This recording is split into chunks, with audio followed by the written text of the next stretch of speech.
Hi, greetings. It's me, Dr. Paul Gerhardt, and this short video is going to be on CQ action, or otherwise known as cultural intelligence action. And CQ refers to the ability of an individual to relate and work well across different cultures. It's the ability of an individual to adapt while working and generally interacting with people of different backgrounds and cultures, and it truly is necessary as an interaction with foreigners in order to be able to get the best results possible. So, cultural intelligence, or CQ, is very similar to the idea of IQ, or intelligence quotient. And it could be measured on a scale, and people with higher CQs are considered to be able to blend in almost with anyone that they meet. So it really is an interpersonal skill that helps take your business practices and your personal life to significantly higher levels than people with lower CQ levels. And the good news about CQ is that it can be increased. You just have to understand what CQ is. And you have to have CQ action. So let's talk about what CQ action is. CQ action is the ability of an individual to flex his or her verbal and nonverbal behaviors to make it appropriate to work with others in different cultures. This helps an individual react to situations and people of different cultures with respect, and it really decreases miscommunication. And if you think about how fragile relationships are, especially in the initial state of our interactions with other people, it truly is important to put our best foot forward. And that really is what intercultural cultural intelligence action really is all about. It's about really being able to know what the right thing is and then do it. So our verbal behaviors include language, paralanguage, speech, act, and the differences in each culture. Paralanguage refers to nonverbal expressions that has a meaning attached to it, like inflection, accent, and tone, and being able to make sure that we have the respectful way of communicating with others in our paralanguage is absolutely important. So we can't, in America, it's a little rude to be able to Americanize the way that we say things in other languages. So if there is a right way of saying a particular word or a phrase, we really must learn how to use that paralanguage properly to show the respect and to create that better first impression. Speech acts are messages that usually have a social function, like apologies, gratitude, and making a request.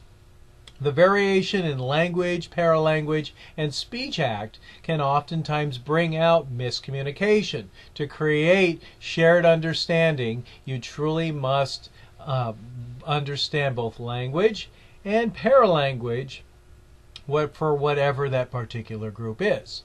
So let's talk a little bit about nonverbal behaviors.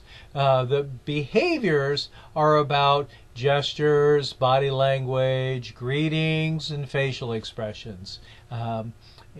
There's a variation in these, just like verbal behaviors, and so it really is important in having a solid understanding of what these nonverbal behaviors looks like, because we want to have effective communication and we want to have trust, and trust is the glue of all relationships. So you may ask yourself, why is CQ action needed?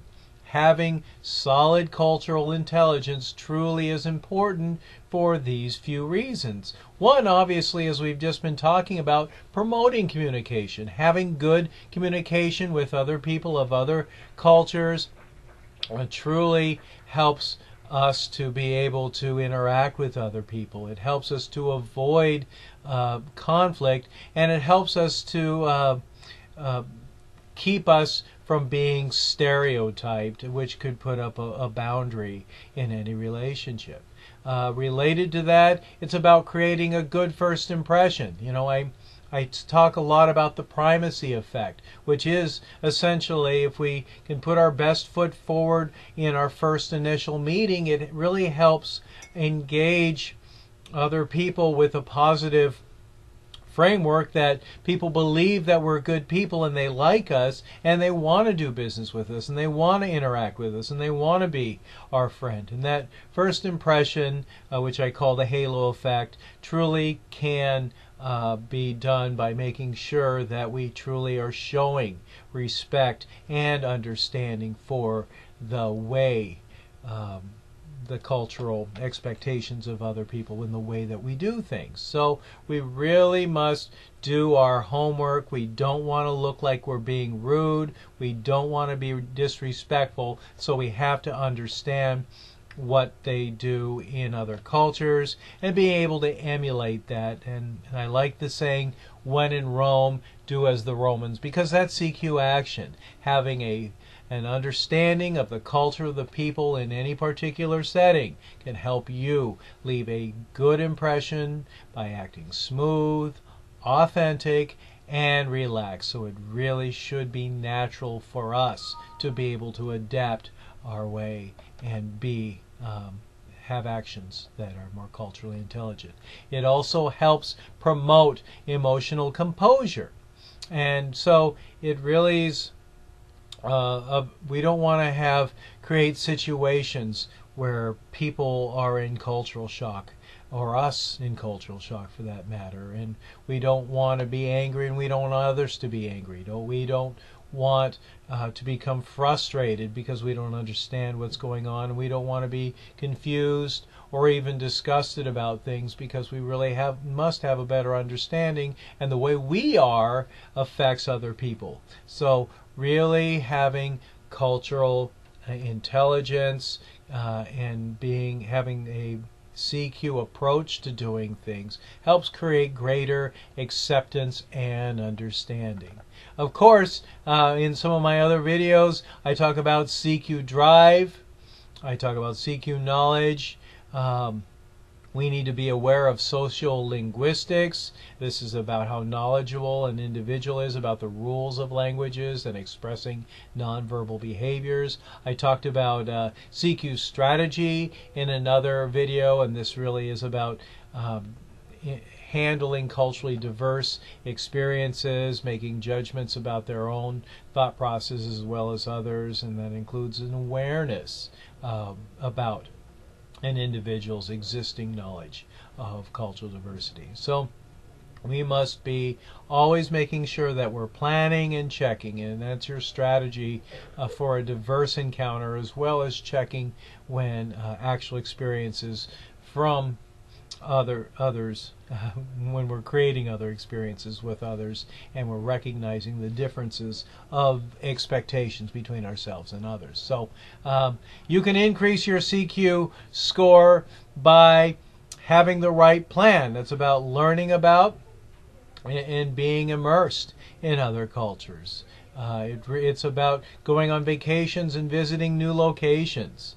I'm a big fan of going to various ethnic restaurants and engaging with people of those different cultures to be able to understand some of the nuances of culture and food and watching how people are. We really must be more accepting of people from other cultures and honoring people because the saying goes, actions truly speak louder than words. And so we have to show other people of other cultures our comfort around them, and we have to create comfortable situations for other people too, because relationships truly are fragile. So take time to learn things about other people.